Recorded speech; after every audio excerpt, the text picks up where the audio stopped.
Bersabda Nabi Muhammad sallallahu alaihi wasallam, ada di antara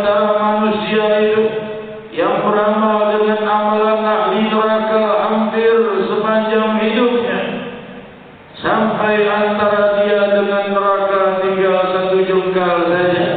Maksudnya satu jengkal saja lagi nafasnya, beberapa nafas lagi ia akan wafat dan dia akan masuk ke dalam neraka. Tetapi didahului kehendak ilahi, maka ia beramal dengan amal ahli surga, bertobat kepada Allah dan dia masuk ke dalam surga.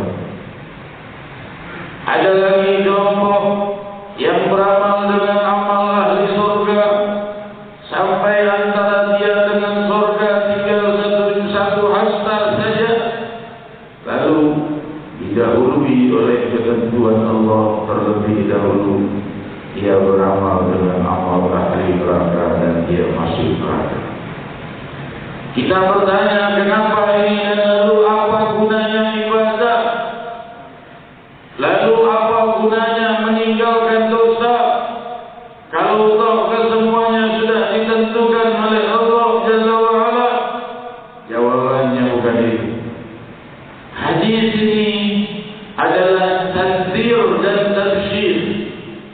Tabsyir lil mudnibin at-ta'ibin wa tanzir lil salihin al-mutakabbirin. Hadis ini mempunyai dua makna, membawa kabar gembira dan harapan bagi para pendosa. Walau kau tinggal sejengkal saja dari api neraka, Allah masih bisa membuatmu dan menerima taubatmu dan kau kembali kepada Allah dalam keadaan masuk surga. Jangan putus asa dari rahmatnya Allah, karena Allah mampu membolak-balik keadaan tinggal jiwamu bagaimana keadaannya terhadap Allah. Karena Allah telah berfirman dalam hadis qudsi riwayat Sahih Bukhari, "Ana 'inda dhanni 'abdi bi." Aku bersama persangkaan hambaku. Seorang hamba siang dan malam tidak pernah bisa meninggalkan dosa. Siang dan malam tidak terlintas berbuat baik. Tiba-tiba sekilas ia melihat atau mendengar sesuatu yang baik di dalam Islam, maka berubahlah ia kepada cahaya keindahan keridhaan ilahi. Demikian keadaan para sahabat Rasul radhiyallahu anhum wa ardhahum.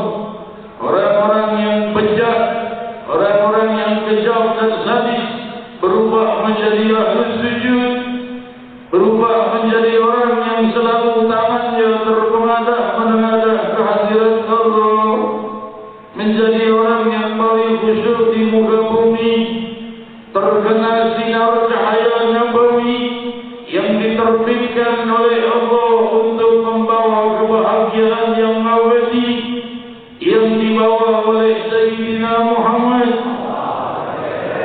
sang pembawa risalah kebahagiaan dunia dan akhirat, Sayyidina Muhammad. Dan dialah Allah yang menerbitkan rahasia kebahagiaan hidup, dan dialah Allah yang memiliki segala kebahagiaan di dunia dan kebahagiaan di akhirat. Lalu bagaimana dengan orang yang selalu beramal baik, lalu sudah tinggal satu hasta saja dengan surga, sudah didahului ketentuan Allah, dia masuk ke dalam neraka, beramal dengan amal di neraka. Lalu apa gunanya ibadah? Bagaimana saya katakan, ini adalah tanzir lis-salihin al-mutakabbirin. Ini adalah peringatan bagi orang yang banyak beramal. Jangan sombong dengan amalnya. Barangkali dengan kesombongannya itu bisa Allah balik dia berubah menjadi orang yang menginginkan perbuatan baik dan dia wafat dalam keburukan. Demikian indahnya sang Nabi menuntut para pendosa dan para salih, menuntut orang yang berbuat baik selalu dan menuntut orang yang selalu berbuat dosa, agar berpadu dalam satu kemuliaan ilahi. Hadirin hadirat yang dimuliakan Allah, Allah Subhanahu wa ta'ala berfirman, "Ya ayyuhan nas taqu rabbakum inna zalzalatas sa'ati syai'un 'azim yawma tadkhulu kullu murdi'atin amma arda'at وتضع كل ذات حمل حملها وترى الناس سكارى وما هم بسكارى ولكن 'adzaballahi syadid. Allah berfirman, wahai manusia, berhati-hatilah dan bersiaplah. Inna zalzalatas sa'ati syai'un 'adzim.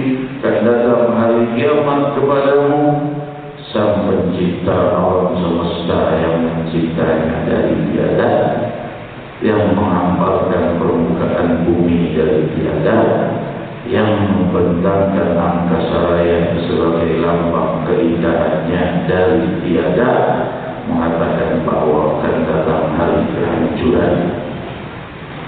Sebagaimana ini semua ada dari tiada, ini semua akan berubah menjadi tiada, karena ini semua milikku, kata Allah. Adakah manusia memiliki dirinya sendiri? Ia tidak bisa mencipta sebutir sel tubuhnya. Berapa miliar sel tubuh kita yang berfungsi setiap hari? Siapa yang memerintah sel tubuh kita untuk berfungsi? Siapa yang memerintah sel tubuh kulit ketika kulit terluka, lantas ia merajut kembali sel-sel kulit yang baru? Siapa yang mengatur dan mengajarinya? Allah, Allah, Allah. Nama yang paling berhak diagungkan dan disebut sepanjang waktu dan zaman. Sebelum kita berpikir dan mengingat Allah, Allah sudah memberi kita kehidupan, dan itu pemberian yang tidak bisa diberikan oleh makhluk satu sama lain. Dan Allah Subhanahu wa Ta'ala sebelum mengajak kita berpikir sudah menjadikan alam semesta ini gemuruh berpikir. Hadirin hadirat, namun manusia tidak mendengarnya. Alam semesta berpikir ke hadratullah, mengagungkan nama Allah. Tersisalah jiwaku dan jiwa kalian yang sepi dari zikrullah. Ya, keadaan teman-teman kita bangga dan tenangnya dengan narkotikanya. Tahukah dia jika tersingkap baginya keadaan temannya yang sedang menggelepar di alamul barzakh karena perbuatan itu? Jika dia melihatnya, niscaya dia akan sujud dan tidak mengangkat kepala dari sujudnya hingga wafat. Diriwayatkan dalam Sahihul Bukhari, ketika jenazah orang itu wafat dan diusung, jika jenazah salihin, dia berkata, gantimuni, majukan aku, majukan, cepat, bawa ke makamku, aku akan mendapat kemuliaan. Tapi apabila yang wafat itu adalah orang yang fasik, banyak berbuat jahat, banyak berbuat zalim, maka ia berkata, ya wailaha aina yadhhabu biha. Mau dibawa kemana jenazahku? Jangan cepat-cepat dibawa dikuburkan, aku akan bertanggung jawab. Hadirin hadirat, Rasul bersabda, suara cerita itu didengar oleh semua makhluk kecuali jin dan manusia. Lau sami'ahu sahih, jika mereka mendengarnya, mereka akan wafat dari takut. Hadirin hadirat yang dimuliakan Allah, Allah berfirman, inna zalzalata syai'un 'adzim. Hari kiamat itu adalah hal yang sangat dahsyat. Kenapa kejadiannya itu? Yauma tad'alu kullu murdi'atin amma arda'at wa tada'at kullu dhati hamlin hamlaha. Hari itu orang yang punya bayi yang diasuh dilempar bayinya dan meninggalkan semua anaknya, takut dimintai pertanggungan jawab. Anak ini kau baik atau tidak, kau susui dengan yang halal atau tidak, kau ajari dia keagungan namaku atau tidak. Dari takutnya dilempar semua anak-anak asuhan. Wa tada'u kullu dhati hamlin hamlaha. Dan wanita yang hamil menggugurkan kehamilan. Kenapa? Tidak mau bertanggung jawab atas satu nyawa lagi setelah dirinya. Bertanggung jawab atas dirinya saja susah, apalagi mau bertanggung jawab atas bayi yang baru lahir. Apakah diberi makanan yang halal, apakah hari-harinya diperbuat dalam keadaan yang baik. Wajaran nasa sukara ma'hum bisukara walakin adzaballahi syadid. Kau akan lihat manusia itu lari ke sana kemari bagaikan mabuk dari takutnya panggilan-panggilan api neraka, karena api neraka memanggil para pendosa. Kau lihat mereka seakan mabuk, mereka bukan mabuk, tapi melihat dahsyatnya kejadian di ayat ini turun bergetar para sahabat. Diriwayatkan dalam Sahih Bukhari, ketika ayat ini turun, bagian para sahabat berjatuhan dari takutnya kepada Allah pada firman ini. Nabi mengumpulkan mereka, manusia yang paling berkasih sayang, manusia yang paling ramah, manusia yang tidak senang melihat orang lain sedih dan risau. Seraya berkata, absyiru, absyiru, sini, mendekat kata Rasul. Jangan berkelimpangan menangis seperti itu. Sini, kata Rasul, kumpul dekat denganku. Maka Rasul sallallahu alaihi wasallam bersabda, "Atarawna an takuna ruku'a ahli jannah."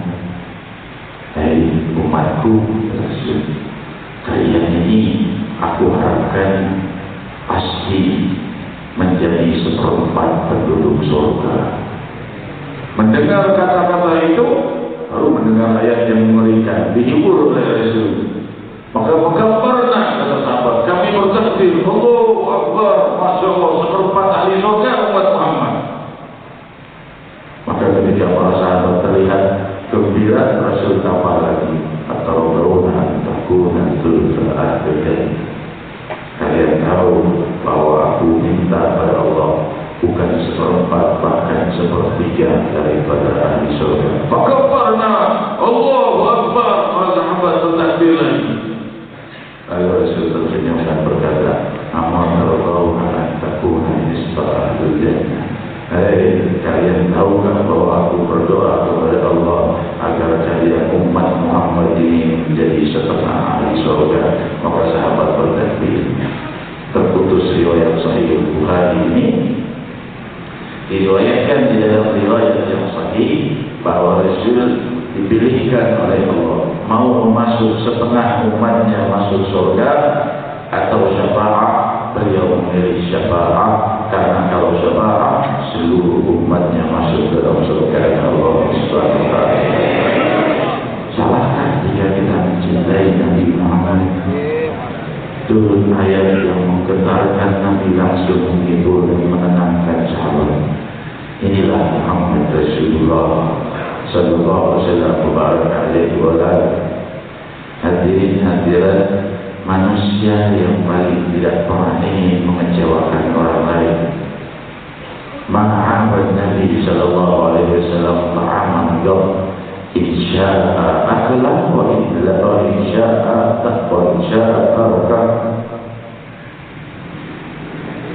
Bahwa Rasul sallallahu alaihi wasallam adalah orang yang tidak mau mengecewakan makanan sekalipun. Itu makanan bertasbih. Jangan kau kira makanan itu benda mati tidak bertasbih. Ia benda mati, tapi dia hidup punya selesai hidup. Rasul tidak mau mencaci makanan. Kalau tidak suka, aku nggak suka nih manisan, kepahitan, atau keasinan. Saya nggak suka makanan ini. Tidak mau. Kalau suka dimakan, kalau tidak suka tidak dimakan. Indahnya akhlak Nabi Muhammad SAW yang tidak mau mengecewakan makanan sekalipun. Rasul Sallallahu Alaihi Wasallam diriwayatkan dalam Sahih Bukhari, tiadalah beliau diberikan untuknya dua hal, ma khuyira baina amrayn illa akhadha aisahu. Kalau disuruh milih dua hal untuk umatnya, pasti milih yang lebih ringan untuk umatnya. Sallallahu alaihi wasallam. Sampai saatnya kita dengar riwayat Sahih Bukhari, Rasul sallallahu alaihi wasallam bersabda, "Laula an ashukka ala ummati la amartuhum bisiwak ma'a kulli salat." Kalau bukan karena takut merisaukan dan memberatkan umatku, akan kuperintahkan mereka memakai siwak setiap kali akan sholat. Kira-kira kalau seandainya ini jadikan wajib pakai siwak, memangnya berat atau tidak? Tidak berat. Kecuali kalau disuruh setiap mau sholat menginjak bara api dulu, itu berat namanya. Kalau cuma setiap sholat pakai siwak, apa beratnya? Kalau seringan itu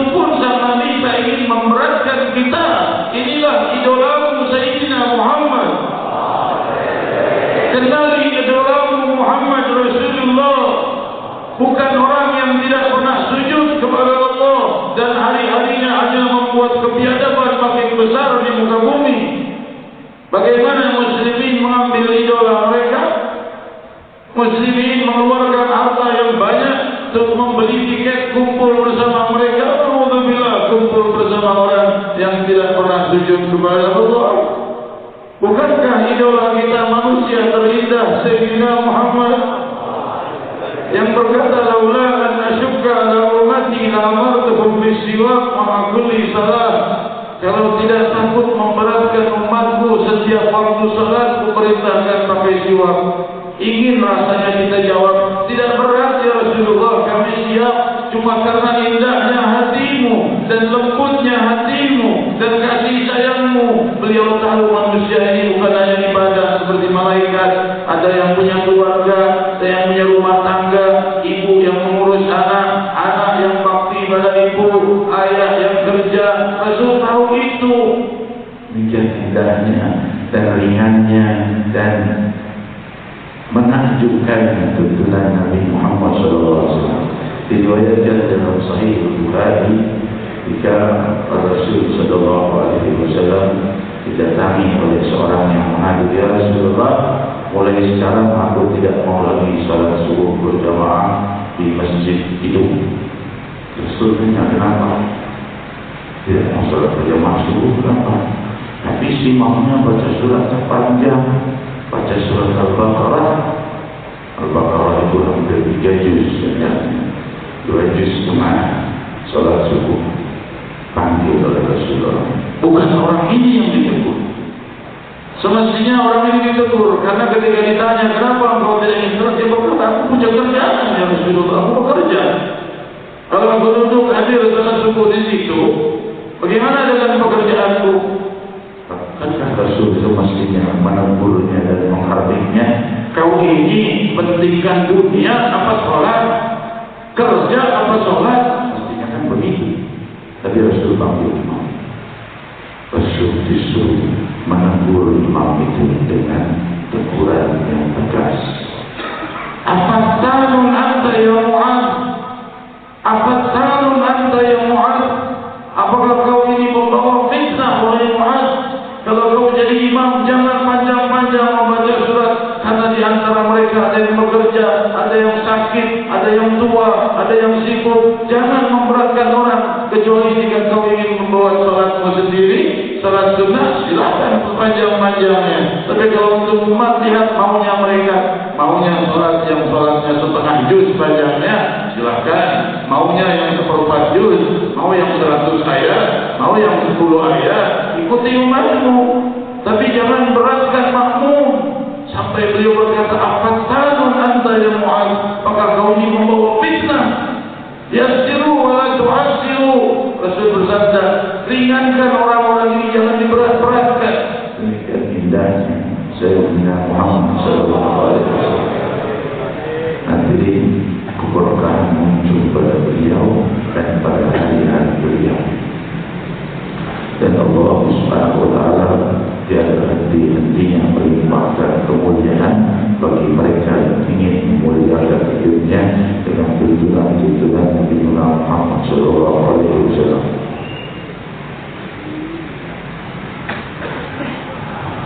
Rasul SAW suatu waktu mengikuti pekertinya beliau. Ketika Rasul SAW didatangi 3 orang tamu. Assalamualaikum warahmatullahi wabarakatuh. Assalamualaikum warahmatullahi wabarakatuh. Rasulullah tidak jawab. Kali yang ketiga Rasul bertayamu lalu menjawab salam. Para sahabat berkata, ya Rasulullah, dari tadi kami bersalam kau tidak jawab. Kami kira kau murka pada kami dan kami adalah ahli neraka. Bukan itu, kata Rasulullah SAW. Aku tidak menjawab salam kecuali dalam keadaan suci. La ilaha illallah. Adakah akhlak seperti ini? Imam Ibn Hajar Al-Asqalani dalam Fathul Bari di Syarah Sahih Bukhari membuka 2 makna. Makna yang pertama, Nabi tidak mau dari memuliakan tamunya menjawab salam dalam keadaan tidak wudhu. dulu itu tidak sopan untuk Nabi sallallahu alaihi wasallam.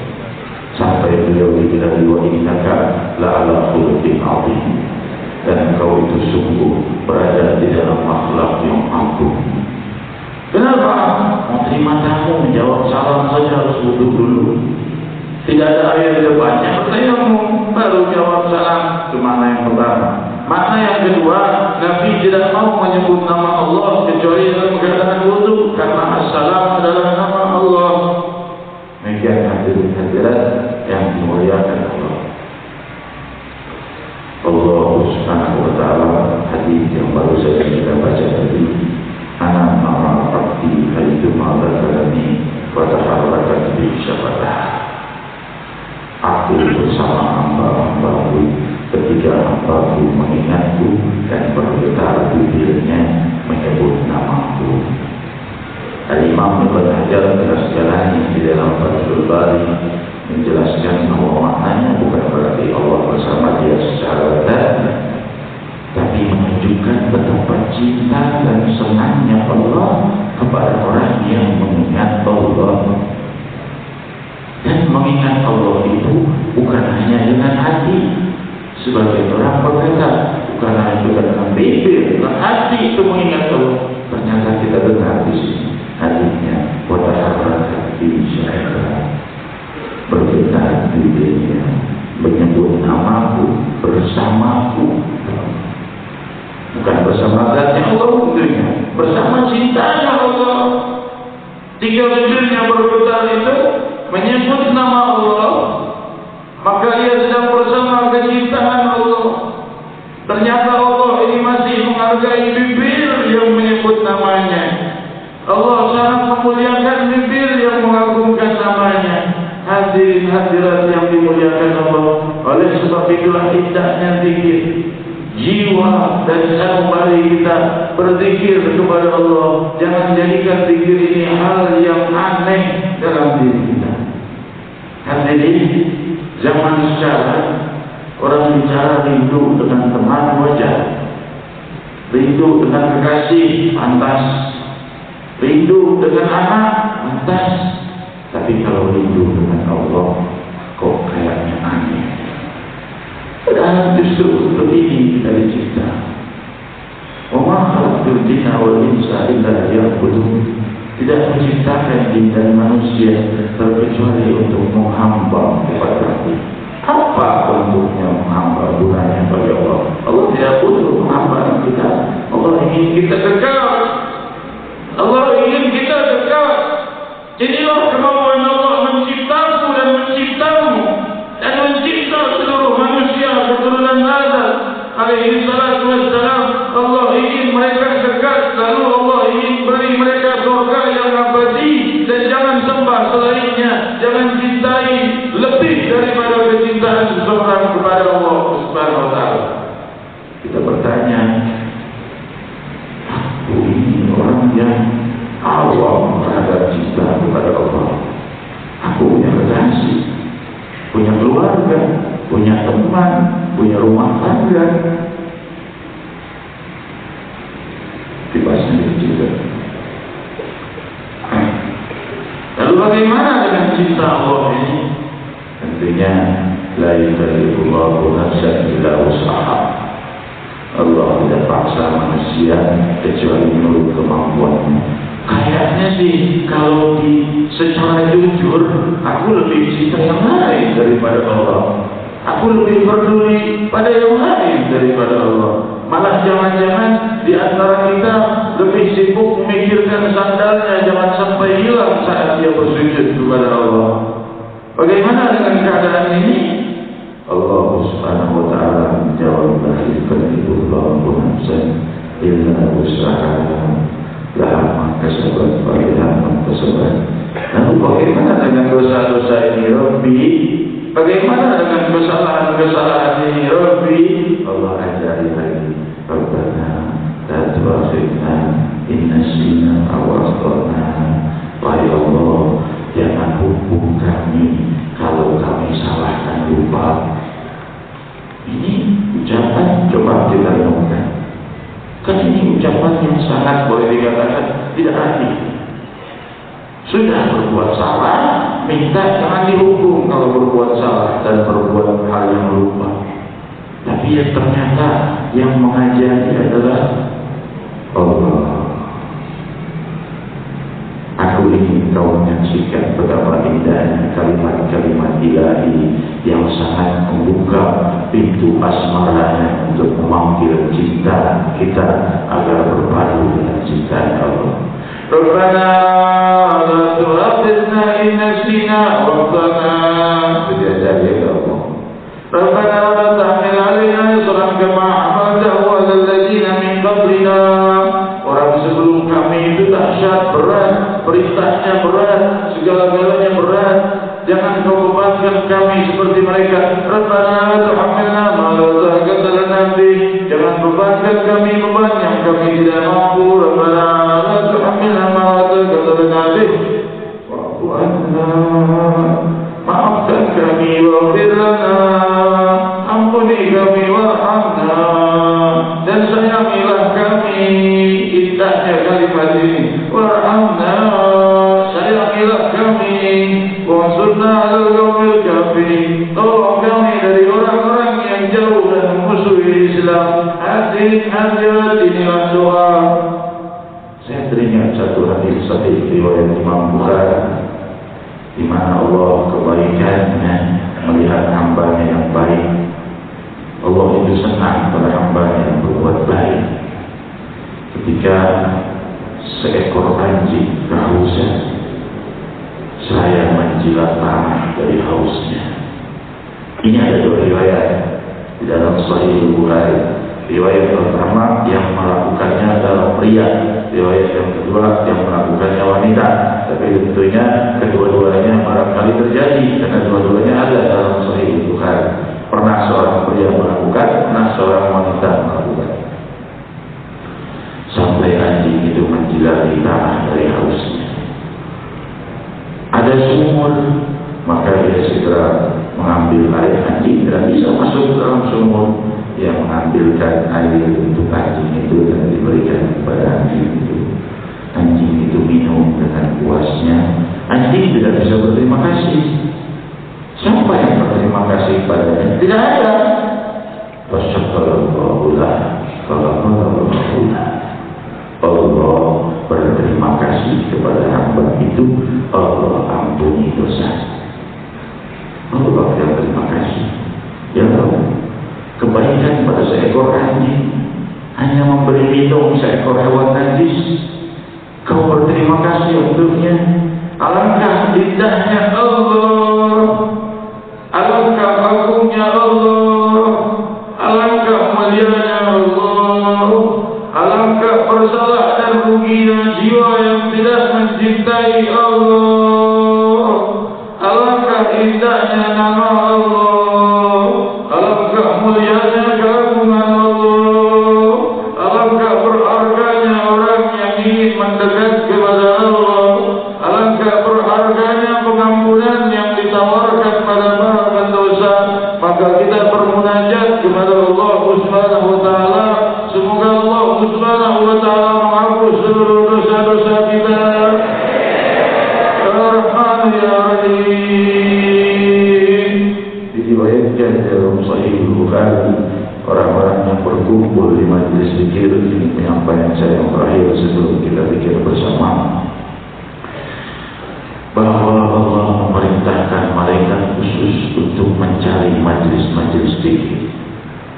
Diturunkan ke bumi, masing-masing malaikat punya tugas.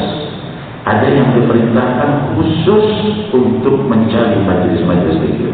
Mau apa?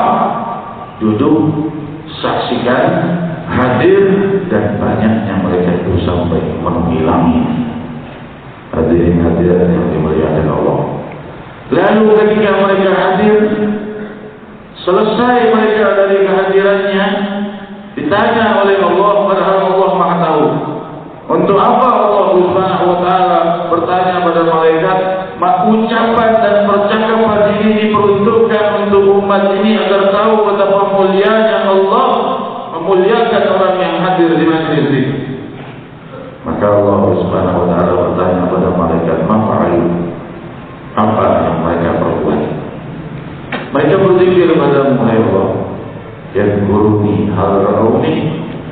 Mereka berzikir menyebut namaku, berzikir padaku. Apakah mereka melihat aku? Mereka berkata, wallahi annahum la yaraka ya Allah. Tidak ya Allah, mereka tidak melihatmu. Maksudnya apa? Betapa indahnya jiwa yang berzikir kepada Allah, padahal mereka tidak melihat Allah. Allah sangat menghargai mereka. Allah tanya mereka, kaifa law yarau. Lalu gimana kalau mereka melihat aku saat mereka berzikir? Mereka berkata, ya Rabb, kalau sampai mereka itu melihatmu saat berzikir, mereka tidak akan berdiri dari tempat zikirnya, akan terus berzikir dan semakin khusyuk zikirnya. Allah bertanya, lalu bagaimana kalau apa yang mereka inginkan? Mereka berkata, mereka menginginkan surga, wahai Allah. Allah tanya, mereka sudah melihat surga? Belum, wahai Allah. Bagaimana jika mereka melihat surga? Pasti lebih ingin meminta lagi, wahai Allah. Allah bertanya lagi, lalu apa yang mereka takutkan? Api neraka, wahai Allah. Di neraka, apakah mereka sudah lihat neraka? Belum, wahai Allah. Bagaimana kalau mereka melihat neraka? Ya Allah, mereka akan sangat takutan sekali kalau sampai melihat api neraka. Maka Allah berkata, usyidukum malaikati inni qad ghafartu lahum. Saksikan malaikatku, aku sudah menghapus seluruh dosa mereka. Malaikat berkata, ya Allah, ada di antara mereka itu yang hadirnya tidak ikhlas, punya hajat kebetulan kepada temannya, numpang duduk di situ. Bagaimana dengan keadaannya? Tidak pantas dapat pengampunan. Allah menjawab, humul julasa la yashqa bihim jalisuhum. Mereka itu adalah orang-orang yang barang siapa duduk bersama mereka, Allah tidak akan menghinakan. Duduk bersama ahlul dzikir pun dimuliakan oleh Allah Subhanahu wa taala. Demikian hadirin hadirat kita bermunajat kepada Allah Subhanahu wa taala. Semoga Allah Subhanahu wa taala melimpahkan rahmat dan kemuliaan kepada kita, kepada bangsa kita, kepada muslimin muslimat, menjauhkan musibah sejauh-jauhnya dari kita. Ya Rahman ya Rahim, ya Dzal Jalali wal Ikram. Allahumma afina wa dzubna wa qadna wa ansurna wa farij 'anna muslimin. وقنا إياهم جميعا شر مصائب الدنيا والدين. اللهم أصلحنا وأصلح من في صلاحه صلاح المسلمين. اللهم لا تهلكنا وأهلك من في هلاكه صلاح المسلمين.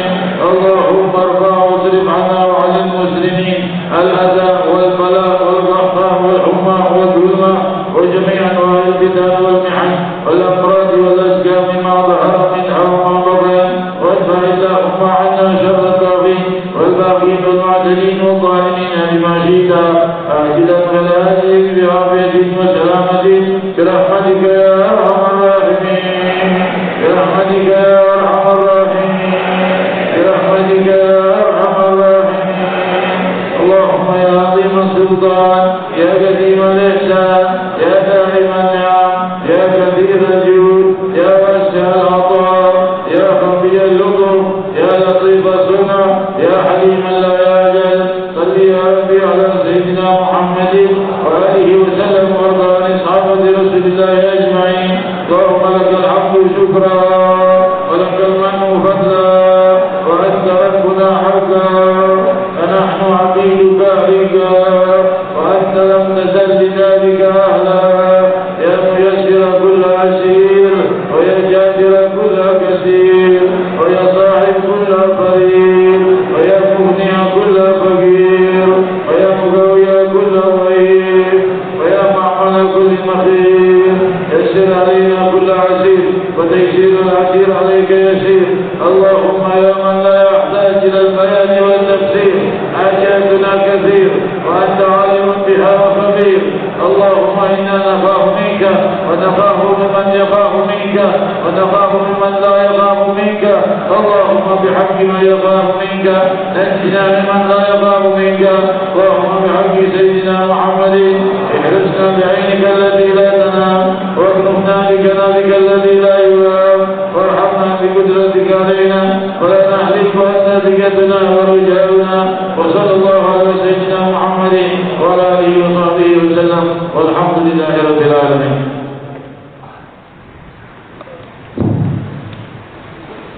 Alhamdulillah. Hadirin hadirat, kita akan memulai zikir jalan bersama-sama dengan membaca zikir ya Allah sebanyak 1000 kali untuk mendoakan bangsa kita agar diberi oleh Allah Subhanahu wa taala di dalam hari-hari pemilu yang semakin dekat ini, dan juga pemilihan pemimpin bagi negeri muslimin terbesar di dunia ini agar membawa kemakmuran. Sungguh jiwa saya sangat risau, seakan-akan kepala ini ingin pecah dan dada ini ingin hancur dari tempatnya memikirkan apabila yang muncul pemimpin yang menindas muslimin. Alhamdulillah ya Rahman ya Rahim. Hanya doa yang bisa kami minta, jangan sampai muncul pemimpin yang justru menindas muslimin, menindas para ulama, menindas para salihin, menindas majelis-majelis taklim. Ya muslimin sedang bangkit, pemuda sedang bangkit, masyarakat Islam sedang menginginkan kedamaian dan zikir dan salawat. Jangan kau jadikan kejadian muncul pecah belah dan hancur lebur bangsa ini dengan kebiadaban. Ya Rahman ya Rahim, kami sadar musuh-musuh Islam yang tidak ingin dengan kemajuan muslimin. Ya Rahman ya Rahim, inilah doa dan inilah munajat. Sebelumnya kita mulai zikir. Alhamdulillah, malam hari ini kita kedatangan seorang saudara baru, saudari baru yang akan masuk Islam di majelis ini. Disiapkan panitia jemaah Nisa di sebelah.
Sudah siap mengucapkan syahadat? Biar jemaah muda sudah siap masuk Islam? Ya, sudah siap. Sudah siap masuk Islam, alhamdulillah. Ikuti ucapan saya biar jemaah semuanya mendengar. Ucapkan asyhadu alla ilaha illallah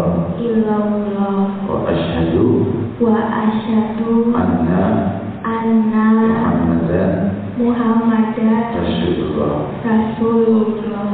Aku bersumpah Aku bersumpah tiada Tuhan tiada Tuhan selain Allah, selain Allah, dan aku bersumpah Nabi Muhammad utusan Allah.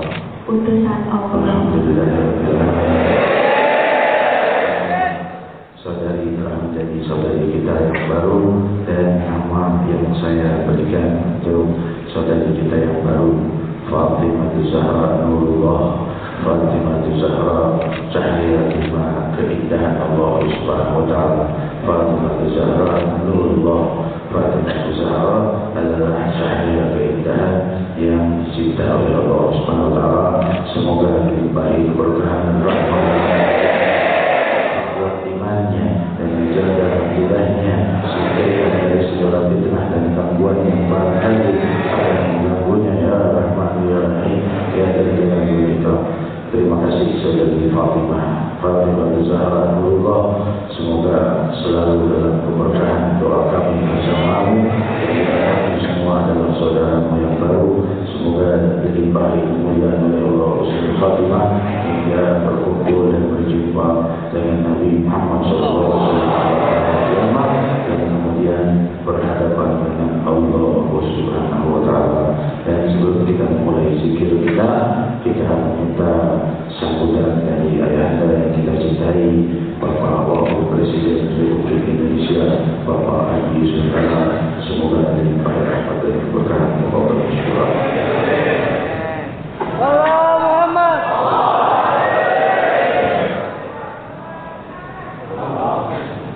Assalamualaikum warahmatullahi wabarakatuh.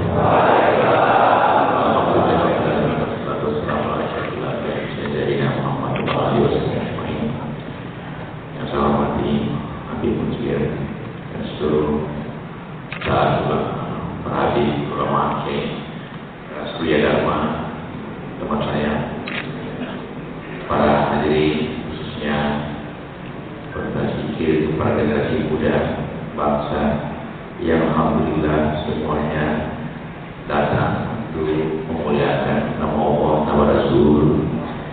Semua itu bagi kita semua berarti meningkatkan pemahaman kita, ibadah kita, moral kita pada bangsa ini. Bangsa Indonesia akan kuat apabila generasi muda seperti Anda semua betul-betul menjalankan bekerja sehari-hari tentang ibadah dan kecintaan kepada Rasul, kepada Allah Subhanahu wa taala tentunya. Dan karena itulah maka saya berterima kasih, saya selalu datang bersama-sama dan semua dalam apabila ada kesempatan untuk bersama-sama memuliakan Allah kepada Rasul kita semua, dan sambil mendoakan semoga bangsa kita, negara kita diberikan rahmat menjadi balad dan thayyibah kabul,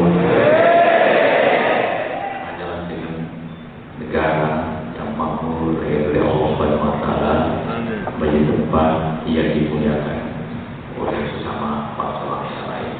Jadi kita harus semua bekerja berdoa pada bangsa ini, semoga harapan dan doa kita itu diterima Allah Subhanahu wa taala.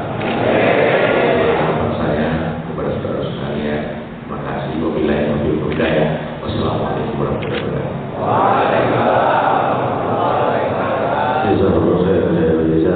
Saya kita cintai Bapak Wakil Presiden Republik Indonesia, Bapak Haji Yusuf Kala, yang juga alhamdulillah malam ini berkumpul ada Bapak Surya Dharma, pimpinan Partai Persatuan Pembangunan, bersama beliau mewakili puluhan juta jemaahnya.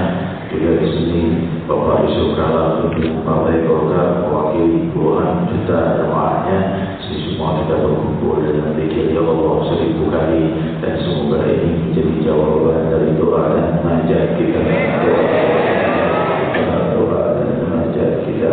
Rabbi, kami risau bangsa ini jika beberapa bulan kemudian muncullah orang-orang yang menindas kaum muslimin. Rabbi inilah munajat, Rabbi inilah doa, Rabbi inilah seruan, Rabbi inilah harapan.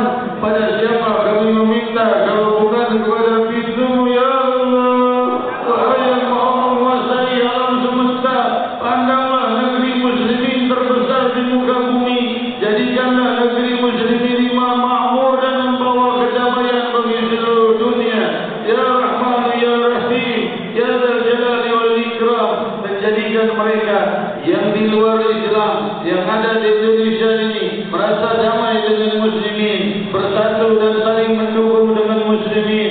Jadikan bangsa ini damai, jadikan bangsa ini beradab, jadikan pemimpin kami pemimpin yang memperjuangkan kemuliaan Islam, pemimpin yang memperjuangkan adab dan kedamaian, pemimpin yang membawa kemakmuran.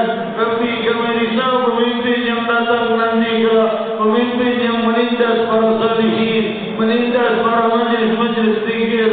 Rabbi, para pemuda sedang bangkit, regenerasi kemuliaan mulai muncul, telah dijawab oleh Allah Subhanahu wa taala. Kita telah lihat bagaimana dahsyatnya para pemuda semakin ingin dekat kepada Allah. Jangan kau rusak dan hancur leburkan dengan pemimpin yang menghancur leburkan ini semua. Faqul jami'an ya Allah. Ya Allah, ya Allah, ya Allah, ya Allah, ya Allah, ya Allah, ya Allah, ya Allah, ya Allah, ya Allah, ya Allah,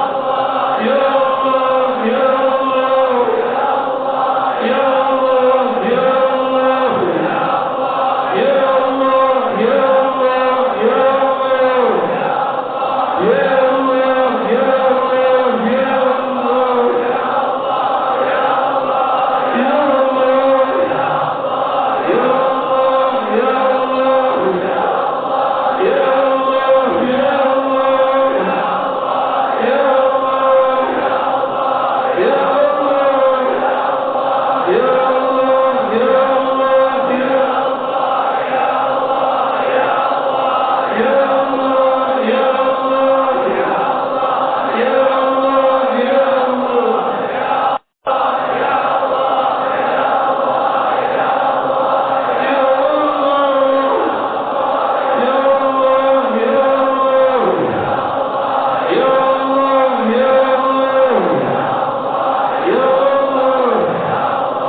Ya